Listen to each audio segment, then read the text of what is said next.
Assalamualaikum warahmatullahi wabarakatuh. Alhamdulillah, Allahumma sholli ala Sayyidina Muhammad wa ala alihi wa sahbihi ajma'in.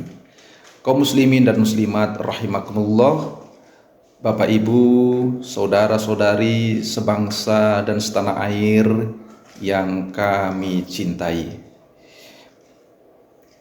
Tidak bisa dipungkiri bahwa bangsa dan negara Indonesia yang kita cintai saat ini sedang mengalami banyak persoalan besar.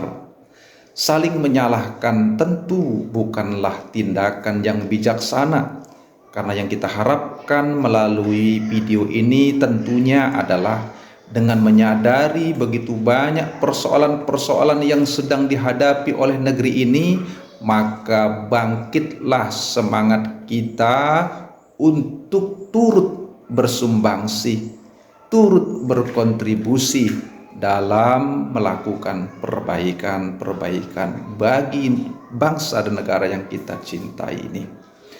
Kaum muslimin dan muslimat rahimakumullah, bapak-bapak, ibu-ibu, saudara-saudari sebangsa dan setanah air yang kami cintai.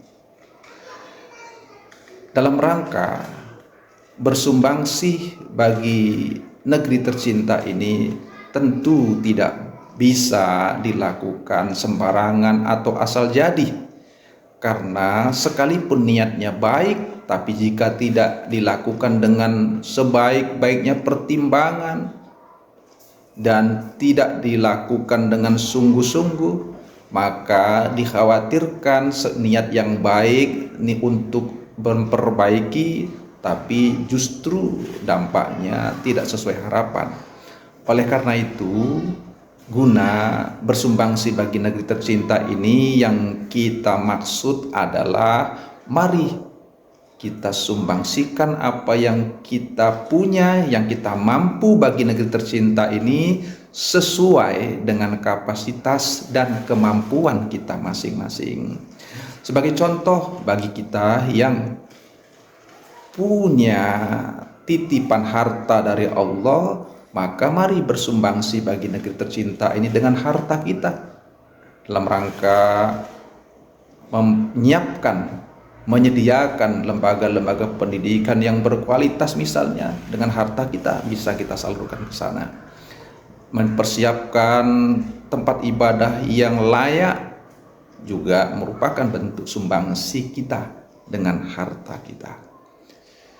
Kemudian bagi kita yang punya titipan dari Allah berupa pangkat dan jabatan, mari bersumbangsi bagi negeri ini dengan pangkat dan jabatan atau kekuasaan yang dititipkan oleh Allah kepada kita tersebut. Jadikan pangkat dan jabatan itu sebagai sarana bersumbangsi bagi negeri ini dengan cara menegakkan keadilan, membela kaum yang lemah, membela hak-hak orang-orang yang terzolimi. Maka dengan pangkat dan jabatan itu yang dipergunakan sedemikian rupa, maka berarti kita juga sudah bersumbangsi bagi negeri tercinta ini. Kemudian bagi kita yang punya amanah dari Allah berupa ilmu pengetahuan, maka mari sungguh-sungguh kita bersumbangsi bagi negeri ini dengan ilmu kita itu. Jangan sampai ilmu yang dititipkan oleh Allah itu dijadikan semata-mata hanya jalan untuk memperoleh rezeki saja. Tapi lebih dari itu, kita harus juga sadar bahwa pada ilmu itu ada kewajiban dan tanggung jawab dari Allah dalam rangka bagaimana kita bisa menebar kemanfaatan, terutama bagaimana kita bisa bersumbangsi sebaik-baiknya dan sebesar-besarnya dengan ilmu kita itu bagi bangsa dan negara tercinta ini. Bapak Ibu, kaum muslimin dan muslimat, saudara-saudari sebangsa dan setanah air dimanapun kita berada, kita yakin bahwa bangsa ini masih memiliki banyak orang-orang yang baik. Tapi kalau kita mau jujur, mau kita cermati dengan sebaik-baiknya, maka niscaya akan sampai pada suatu kesimpulan bahwa bangsa ini masih memiliki banyak orang baik, tapi sepertinya bangsa ini masih sangat kekurangan orang-orang yang bukan hanya sekedar baik, tapi juga siap ambil bagian untuk melakukan perbaikan. Demikian video yang singkat ini, semoga ada manfaatnya dalam rangka paling tidak memotivasi kita untuk dapat berbuat bersumbangsi yang sebaik-baiknya bagi bangsa dan negara kesatuan Republik Indonesia yang kita cintai ini. Assalamualaikum warahmatullahi wabarakatuh.